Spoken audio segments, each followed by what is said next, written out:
Though I typically work with my robots to create art, they can paint completely on their own.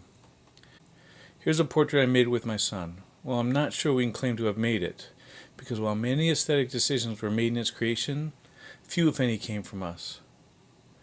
The only decision we made was to sit down for some photos.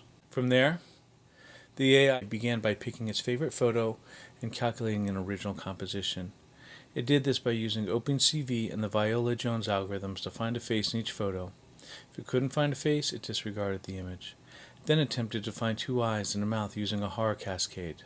Once it located them, it scored the face's symmetry by calculating things such as whether the eyes were the same size or whether they lined up with the mouth.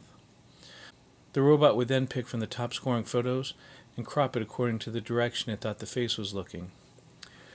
With an original composition in mind, the robot then used K-means clustering to calculate an underpainting and a color palette and began to paint.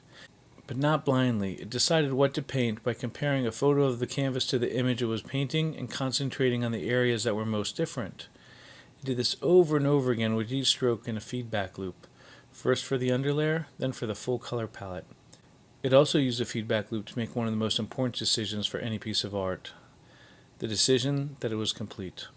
Once it realized that additional brushstrokes were no longer making the canvas look more like the image, it stopped. This whole process is a lot like how I do my own portrait commissions.